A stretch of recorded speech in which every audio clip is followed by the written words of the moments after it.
بسم اللہ الرحمن الرحیم۔ السلام علیکم۔ راج علی اسٹوری چینل پر آنے والے تمام ویورز کو خوش آمدید کہتے ہیں۔ رات کا آخری پہر چل رہا تھا، ایسے میں اپنی نیند کی پرواہ کیے بغیر سلطان اپنا بھیس بدل کر گلیوں کا گشت کر رہے تھے تاکہ معلوم ہو سکے کون سی رعایا کس حال میں موجود ہے۔ ان کے ساتھ ان کا خاص وزیر بھی موجود تھا۔ وہ لوگ بہت خاموشی کے ساتھ ہر گلی کوچے کا چکر لگا رہے تھے کہ اچانک سے ایک گھر سے چند عورتوں کے رونے کی آوازیں آنے لگی۔ سلطان یکدم چوکنا ہو گئے تھے اور اس گھر کے قریب کھڑے ہو کر اندر کا حال جاننے کی کوشش کرنے لگے، لیکن عورتیں کچھ بول نہیں رہی تھی، بس مسلسل روئی جا رہی تھی۔ سلطان کافی دیر تک وہیں کھڑے رہے تھے، پھر کچھ سوچ کر اپنے وزیر کے ہمراہ واپس محل آ گئے۔ صبح ہوتے ہی انہوں نے اپنے سپاہیوں کے ہمراہ اس عورت کے گھر یہ پیغام پہنچا دیا تھا کہ سلطان انہیں دربار میں طلب کر رہے ہیں۔ وہ عورت کافی زیادہ گھبرا گئی تھی، لیکن سلطان کا دعوت نامہ کسی طور پر بھی ٹھکرا نہیں سکتی تھی۔ وہ فوراً ہی تھوڑی دیر بعد دربار کے وقت ہی سلطان کی عدالت میں پیش ہو چکی تھی۔ سلطان اپنی نشست پر ایک شان سے براجمان تھے۔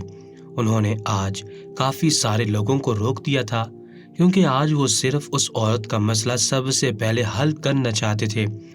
اس سے معلوم کرنا چاہتے تھے کہ وہ اتنا زارو قطار کیوں رو رہی ہے۔ وہ ڈری سہمی سلطان کی عدالت میں کھڑی ہوئی تھی۔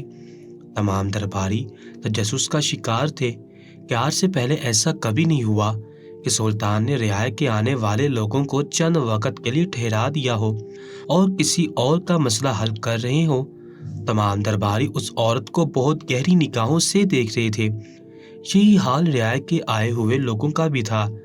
سلطان نے اس عورت کی جانب دیکھا اور بلند آواز میں کہنے لگے، اے بھلی عورت، ہمیں یہ بتاؤ کہ رات کے پہر تم اور تمہارے گھر کی عورتیں تیز آواز میں کیوں رو رہی تھی؟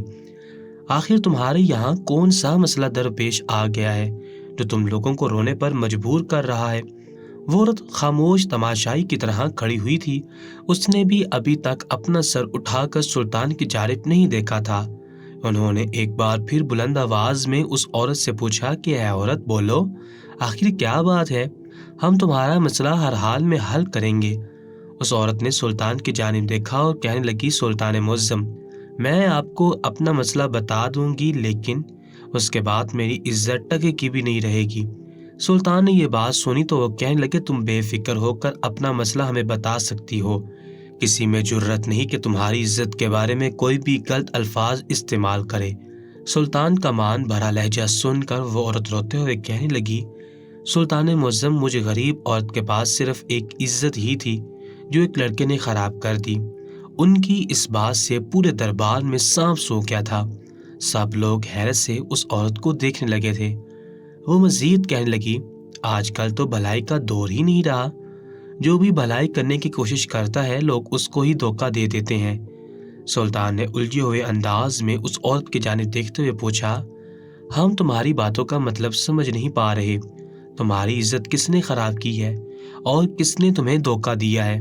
وہ عورت کہنے لگی، سلطان معظم، میری 4 بیٹیاں ہیں اور چاروں ہی خوبصورت جوان ہیں۔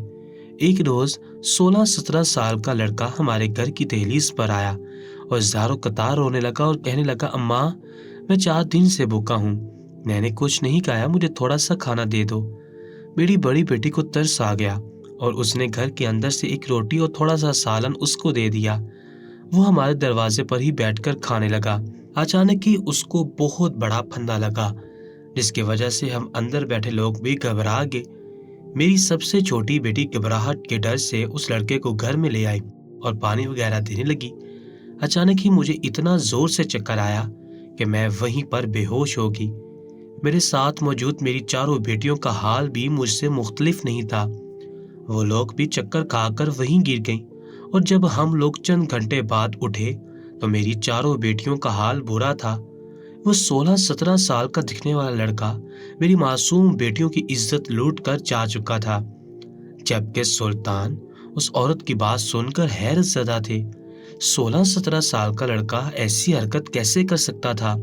انہوں نے فوراً ہی اپنے وزیر کو حکم دیا کہ چھاپا مارو اور جاسوسوں کو اعلان کر دو کہ کوئی لڑکا رعایا میں آیا ہے اور وہ گھروں میں گھس کر لوگوں کی عزت لوٹ رہا ہے۔ فوراً ہی اسے حراست میں لے کر سلطان کی عدالت میں پیش کیا جائے۔ سلطان کا حکم فوراً ہی بجا لایا اور ان کے چھاپا ماروں کو حکم دے دیا گیا۔ تھوڑے ہی وقفے بعد اس لڑکے کو ان کے چھاپا ماروں نے پکڑ لیا تھا اور سلطان کی عدالت میں پیش کر دیا تھا۔ سلطان اپنی شست پر بیٹھے کافی اضطرابی کیفیت کا شکار تھے، کیونکہ انہیں بالکل بھی سمجھ نہیں آ رہا تھا کہ ایک 16-17 سال کا لڑکا ایسی حرکت کیسے کر سکتا ہے۔ اور جب انہوں نے اس لڑکے کو دیکھا تو وہ حیرت زدہ رہ گئے، کیونکہ وہ واقعی جسامت کے لحاظ سے بھی کافی چھوٹا محسوس ہو رہا تھا۔ اس کا چہرہ دیکھ کر کوئی بھی اس بات پر یقین نہیں کر سکتا تھا کہ یہ انسان ایسا کام کر سکتا ہے۔ وہ لڑکا بہت خاموشی کے ساتھ ادب سے دربار میں کھڑا ہوا تھا۔ سلطان اس لڑکے کو بہت گہری نگاہوں سے دیکھ رہے تھے۔ ایک کونے میں وہی عورت غصہ بھری نگاہوں سے اس لڑکے کو گھور رہی تھی۔ سلطان نے اس کی جانب دیکھا اور گرجتے ہوئے کہنے لگے، اے چھوٹے نوجوان لڑکے، تمہیں شرم نہیں آئی کسی کی بہن بیٹی کی عزت لوٹتے ہوئے، جبکہ تمہارے ساتھ ان لوگوں نے ہمدردی کی؟ بدلے میں تم نے ان کے ساتھ کیا کیا؟ وہ لڑکا کچھ بھی نہیں بول رہا تھا، بس سر جھکائے خاموشی کے ساتھ کھڑا ہوا تھا۔ سلطان ایک بار پھر گرجتے ہوئے کہنے لگے، اگر تم نے اپنی صفائی میں کچھ نہیں کہا تو تم جانتے ہو کہ تمہیں سر عام پھانسی دے دی جائے گی۔ لیکن اس کے باوجود بھی وہ لڑکا خاموش رہا تھا۔ سلطان نے ایک گہری نظر اس بوڑھی عورت کو دیکھا جو آنسو بھری نگاہوں سے اس لڑکے کو گھور رہی تھی۔ انہوں نے فوراً ہی اپنے سپاہیوں کو حکم دیا کہ اس لڑکے کو کال کوٹری میں بند کر دیا جائے اور اس کو اگلے روز سر عام پھانسی دے دی جائے۔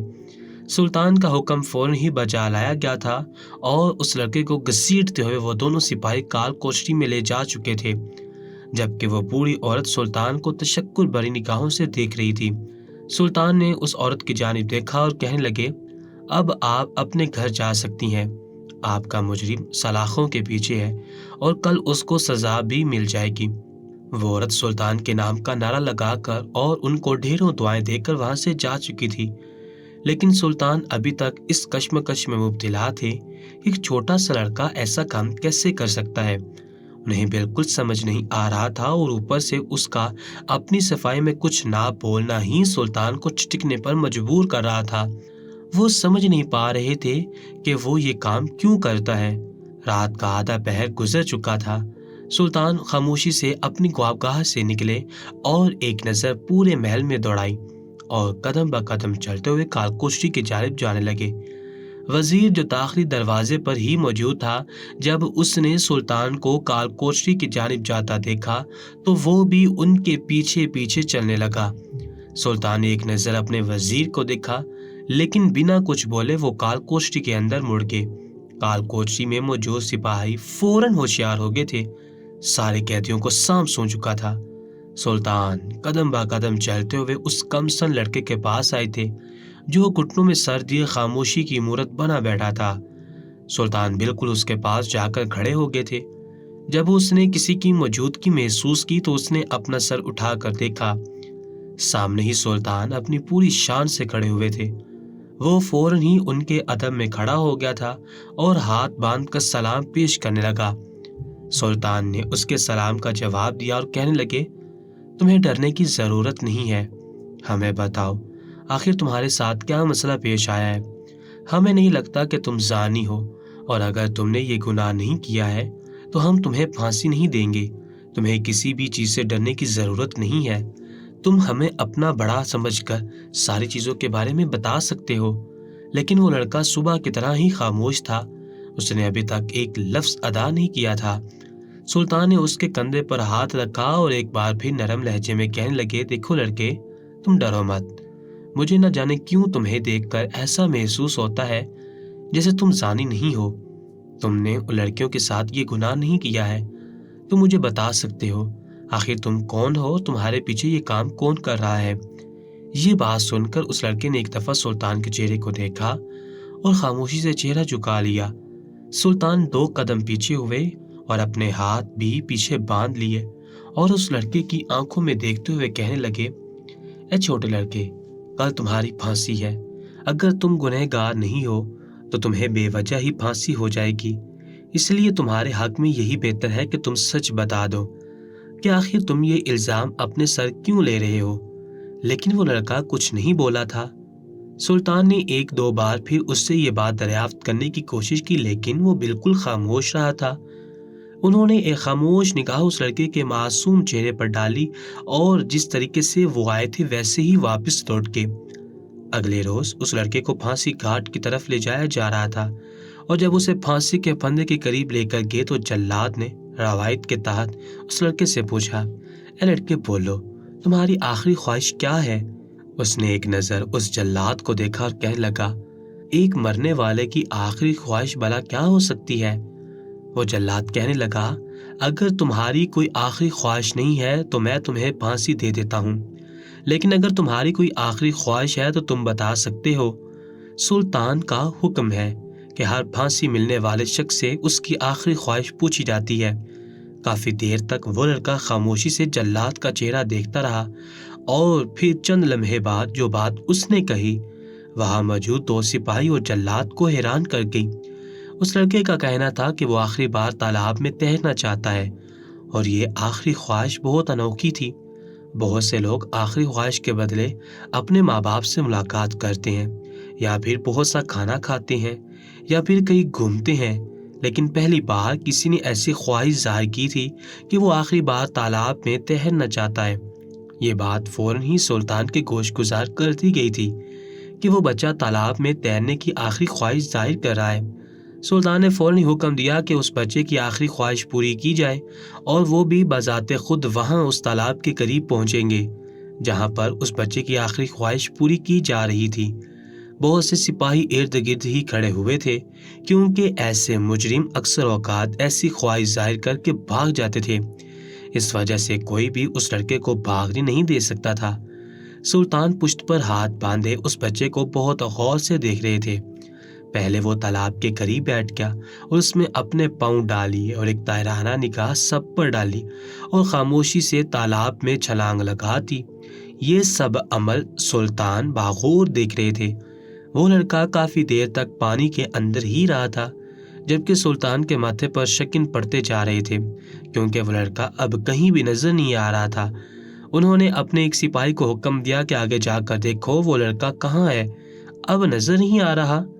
وہ سپاہی سر اسبات میں ہلا کر تھوڑا سا آگے گیا اور اس نے غور سے دیکھنے کی کوشش کی تو وہ یک دم بے چین ہو گیا اور سلطان کی جانب دیکھتے ہوئے کہنے لگا، سلطان معظم، وہ لڑکا ڈوب رہا ہے۔ اور جیسے ہی اس نے یہ کہا تو سلطان نے حکم دیا کہ فوراً کود جاؤ اور اس کو باہر نکال دو۔ سپاہی اس بچے کی جان بچانے کے لیے اس تالاب میں کود گئے اور اس کو باہر نکال لیا۔ اس کی سانس بہت دھیمی دھیمی چل رہی تھی۔ سلطان بے چین ہو رہے تھے۔ پہلے ہی وہ اس حق میں نہیں تھے کہ وہ بچہ زانی ہے، اور اب اس نے جو کارنامہ انجام دیا تھا یہ بات ظاہر ہو چکی تھی کہ وہ بچہ گنہگار نہیں ہے۔ فوراً ہی سلطان نے اسے شاہی طبیب کے پاس لے جانے کا حکم دیا اور خود بھی اس بچے کے ساتھ شاہی طبیب کے پاس چلے گئے۔ شاہی طبیب اس بچے کو لے کر اندر کمرے میں جا چکے تھے اور اس کا علاج کر رہے تھے۔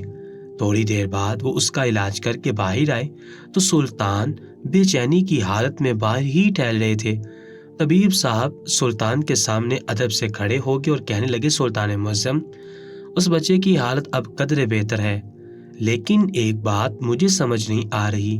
اس بچے پر الزام ہے کہ وہ زانی ہے، لیکن اس کی اتنی عمر نہیں ہے کہ وہ کسی کے ساتھ زنا کر سکے۔ وہ بہت چھوٹا ہے۔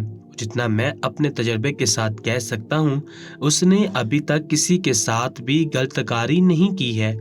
میں اس کا مکمل چیک اپ کر چکا ہوں۔ سلطان حیران ہو کر شاہی طبیب کو دیکھ رہے تھے۔ شاہی طبیب مزید کہنے لگا، سلطان معظم، مجھے لگتا ہے کہ اس بچے پر کوئی الزام لگا رہا ہے۔ یہ بے قصور ہے۔ آپ کو چاہیے ایک دفعہ اس سے آرام سے بات کر لیں اور پتہ کرنے کی کوشش کریں، کیونکہ جہاں تک مجھے لگتا ہے اس کو غلط پھانسی دی جا رہی ہے۔ سلطان پہلے ہی اس حق میں نہیں تھے، اور اب شاہی طبیب کی بات سن کر تو انہیں مکمل یقین ہو چکا تھا۔ وہ سب لوگوں کو باہر ہی ٹھہرنے کا بول کر خود اکیلے اس کمرے میں گئے تھے جہاں پر اس بچے کا علاج ہو رہا تھا۔ وہ آنکھیں موندے لیٹا ہوا تھا۔ سلطان اس کے پاس جا کر بیٹھ گئے اور دھیرے دھیرے اس کے بالوں میں انگلیاں چلانے لگے۔ جب اس نے کسی کے ہاتھ کا لمس اپنے بالوں میں محسوس کیا تو چونک کر آنکھیں کھولی۔ جب سامنے ہی سلطان کو دیکھا تو خاموشی کے ساتھ اٹھ کر بیٹھ گیا تھا۔ سلطان اس بچے کی جانب شفقت بھری نگاہوں سے دیکھا اور کہنے لگے، جب ہم تمہیں پھانسی کی سزا دے کر تمہیں موت کے گھاٹ اتار رہے تھے تو تم نے خودکشی کرنے کی کوشش کیوں کی؟ آخر تم کون ہو؟ شاہی طبیب کا کہنا ہے کہ تم ابھی تک پاک ہو، تم نے کسی کے ساتھ بھی زنا نہیں کیا ہے، تو تم خود پر یہ الزام کیوں لے رہے ہو؟ آخر اس بات کے پیچھے کیا حقیقت ہے؟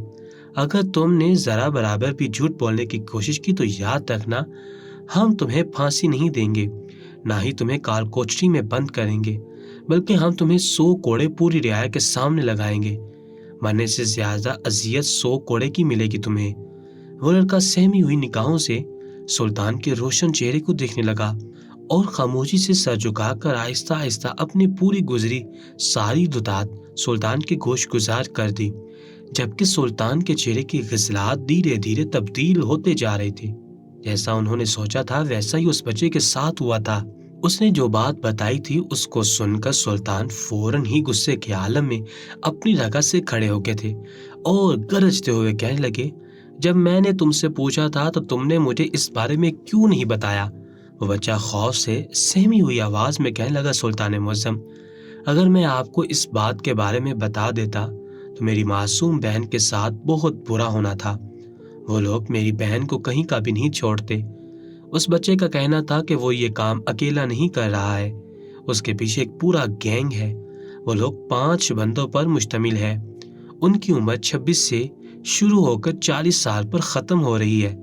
وہ لوگ یہ کام کسی منصوبے کے تحت نہیں کرتے، بلکہ وہ لوگ یہ کام اپنے مزے کے لیے کرتے ہیں۔ وہ لڑکا مزید کہنے لگا، سلطان معظم، ان لوگوں نے مجھے ایک مہرہ بنایا ہوا ہے۔ وہ لوگ پہلے ساری تحقیقات اکٹھا کرتے ہیں اور معلوم کرتے ہیں کہ کس گھر کے اندر جوان خوبصورت لڑکیاں موجود ہیں۔ اس کے بعد یہ لوگ مجھے اس گھر کے پاس بھیج دیتے ہیں۔ کبھی مجھے بھکاری بنا کر لوگوں کے سامنے پیش کرتے ہیں تو کبھی کچھ بیچنے والا بنا دیتے ہیں۔ میں نے اس کام سے بہت بار انکار کرنا چاہا، بہت بار فرار ہونا چاہا، لیکن ان لوگوں نے میری 4 سالہ بہن کو یرغمال بنایا ہوا ہے۔ جب میں اس کام سے فرار ہونا چاہتا ہوں وہ لوگ میری بہن کو مار دینے کی دھمکی دیتے تھے اور مجبور ہو کر مجھے ان لوگوں کے گھر کے سامنے جا کر ان لوگوں کو گمراہ کرنا پڑتا تھا۔ سلطان اس لڑکے کی باتوں کو بہت غور سے سن رہے تھے اور اس کے بعد وہ یک دم گرجتے ہوئے کہنے لگے، تو تم نے اس بارے میں ہمیں پہلے کیوں نہیں بتایا؟ جب ہم تم سے اس بارے میں مسلسل پوچھے جا رہے تھے تو تم ہم سے اس بات کو کیوں چھپا رہے تھے؟ وہ کہنے لگا، سلطان معظم، اگر میں آپ کے سامنے ان لوگوں کا نام لے لیتا تو فوراً ہی آپ اپنے سپاہیوں کے ذریعے انہیں گرفتار کروا لیتے اور اس کے پیچھے سے وہ لوگ میری معصوم بہن کو مار دیتے۔ اسی ڈر کی وجہ سے بس میں آپ کے سامنے کچھ نہیں بول رہا تھا۔ سلطان نے یہ بات سنی تو وہ کہنے لگے، اگر تمہیں اپنی بہن کی اتنی فکر ہے تو تم خود کو ختم کیوں کر رہے ہو؟ اگر تم مر گئے تو وہ لوگ تو تمہاری بہن کو بھی ختم کر دیں گے۔ تمہاری بہن تو اس کے بعد ان کے کوئی کام کی نہیں رہے گی۔ وہ لڑکا یہ بات سن کر کہنے لگا، سلطان معظم، آپ درست فرما رہے ہیں۔ مجھے اس بات کا احساس ہو چکا ہے کہ میں اپنی بہن کو اب بچا نہیں سکتا اور اپنی بہن کی وجہ سے میں مزید بہن بیٹیوں کی عزت بھی خراب ہونے نہیں دے سکتا۔ میں اگر مر گیا تو مجھے کوئی غم نہیں رہے گا کہ پیچھے سے میری بہن کے ساتھ کیا ہو رہا ہے، اور اگر میں زندہ رہا تو مجھے اس بات کا ملال ہوتا رہے گا کہ میں حیات ہوں اور ان درندوں نے میری بہن کو مار دیا۔ خودکشی چننے کا مقصد صرف یہی تھا کہ میں بے قصور ہوں اور میں بے قصور ہو کر کسی سزا کی بھینٹ نہیں چڑھنا چاہتا، اس لیے میں نے یہی سوچا کہ بے عزتی والی موت سے بہتر خودکشی ہے۔ سلطان کافی دیر تک یک ٹک اس لڑکے کو دیکھتے رہے۔ وہ یہ سب باتیں بول کر خاموشی سے سر جھکا چکا تھا۔ سلطان اپنی جگہ سے کھڑے ہوئے اور اس لڑکے کے سر پر ہاتھ رکھتے ہوئے کہنے لگے، تم بے فکر ہو جاؤ، ہم تم سے وعدہ کرتے ہیں کہ ہم ان 5 درندوں کو سلاخوں کے پیچھے ڈال کر اپنے ہاتھوں سے پھانسی دیں گے اور تمہاری بہن کو صحیح سلامت تمہارے حوالے کریں گے۔ وہ لڑکا یہ بات سن کر حیرانی بھری نگاہوں سے سلطان کو دیکھنے لگا اور فوراً ہی ان کا ہاتھ پکڑ کر آنکھوں سے عقیدت سے لگا لیا۔ وہ کہنے لگا، سلطان معظم، میں آپ کا ساری عمر شکر گزار رہوں گا۔ آپ واقعی ایک نیک سپہ سالار ہیں۔ میں دعا کروں گا کہ آپ اپنے ہر میدان میں فتح حاصل کریں۔ سلطان ایک بار پھر اس کے سر پر ہاتھ رکھ کر اس کمرے سے نکل گئے تھے، جبکہ انہوں نے فوراً ہی اپنے سپاہیوں کو حکم دیا تھا کہ ان 5 درندہ جانوروں کو پکڑ کر دربار میں حاضر کیا جائے۔ ان کا حکم فوراً ہی بجا لایا گیا تھا اور سارے سپاہی پوری رعایا میں چیونٹیوں کی طرح بچھ گئے تھے اور ان زانی مردوں کو چند ہی لمحوں میں ڈھونڈ کر سلطان کے دربار میں پیش کر دیا گیا تھا۔ وہ 5 مرد سر جھکائے کھڑے ہوئے تھے۔ سلطان نے ان 5 مردوں کو قہر آلود نگاہوں سے دیکھا اور نفرت سے پھنکارتے ہوئے کہنے لگے، شرم آنی چاہیے، ایک معصوم بچے کا استعمال کر کے تم کتنی بہن بیٹیوں کی عزت کو رون چکے ہو، صرف اپنے مزے کے لیے۔ اگر اتنی ہی ہوس کی آگ تم لوگوں کے جسم میں بھری ہوئی تھی تو تم لوگ شادی کر لیتے، لیکن کسی کی بیٹی کے ساتھ اتنا بڑا ظلم نہیں کرتے۔ تم لوگ کیا سمجھے تھے کہ تم لوگ کبھی پکڑے نہیں جاؤ گے؟ اس معصوم بچے کو دھمکاتے رہو گے اور اس کی بہن کو یرغمال بنا کر رکھو گے اور ہمیں اس بات کا علم نہیں ہوگا۔ ان کی آواز پورے دربار میں گونج رہی تھی، جبکہ وہ 5 مرد خوف سے کپا رہے تھے۔ سلطان نے اپنے سپاہیوں کو حکم دیا کہ فوراً ہی رعایا میں یہ اعلان کیا جائے کہ سلطان نے سب کو بڑے میدان میں بلایا ہے، جبکہ انہوں نے اپنے وزیر کی جانب دیکھا اور انہیں حکم دیا کہ وہاں پر 5 پھانسی کے پھندے لگا دیے جائیں۔ آج ان 5 مردوں کو سرعام پھانسی دی جائے گی تاکہ جس بیٹی کے ساتھ ظلم ہوا ہے اور جنہوں نے عزت کی خاطر شکایت نہیں کی، ان سب کو بھی راحت اور سکون میسر ہو۔ سلطان کا حکم چند سیکنڈ میں ہی بجا لایا گیا تھا۔ رعایا میں یہ اعلان کر دیا گیا تھا کہ ظہر کی نماز کے بعد سلطان سب کو میدان میں طلب کر رہے ہیں، جبکہ وزیر نے کچھ سپاہیوں کی مدد سے وہاں 5 پھانسی کے پھندے بھی لگا دیے تھے۔ سلطان ظہر کی نماز ادا کر کے میدان پہنچ چکے تھے۔ وہاں پر رعایا بھی آ چکی تھی۔ سلطان اپنی نشست پر ایک شان سے براجمان تھے، جبکہ وہ 5 مرد جن کے چہرے پر کالا کپڑا ڈالا ہوا تھا، وہ ایک پھانسی کے پھندے کے قریب کھڑے ہوئے تھے۔ قاضی اپنی جگہ سے کھڑا ہوا اور اس نے پوری رعایا کے سامنے بلند آواز میں فرد جرم پڑھ کے سنایا، اور چند پل بعد ہی جلاد کو حکم دے دیا گیا تھا اور ان 5 کو پھانسی کے پھندے پر چڑھا دیا گیا تھا۔ ان لوگوں سے آخری خواہش کچھ بھی نہیں پوچھی گئی تھی، بس انہیں پھانسی دے دی گئی تھی، جبکہ پوری رعایا سلطان کے نام کا نعرہ لگا رہی تھی۔ اس بچے کو اس کی بہن سے ملوا دیا گیا تھا اور اس عورت کو بھی اس بات کا پیغام پہنچا دیا گیا تھا کہ وہ لڑکا بے قصور ہے۔ زنا کاری ایک گناہ ہے، اس کا عذاب قیامت والے دن ہر اس انسان پر نازل ہوگا جو یہ غلط کام کرتا ہے۔ اللہ تعالی ہم سب کو اس زنا کے گناہ سے بچائے، آمین۔ پیارے ویورز، اگر آپ کو ہماری یہ کہانی اچھی لگی ہو تو ہمارے چینل راجہ ریئل اسٹوری کو سبسکرائب کریں، ساتھ لگے بیل آئیکن کو بھی ضرور پریس کریں تاکہ اس طرح کی پیاری ویڈیو کا نوٹیفیکیشن آپ کو بر وقت مل سکے۔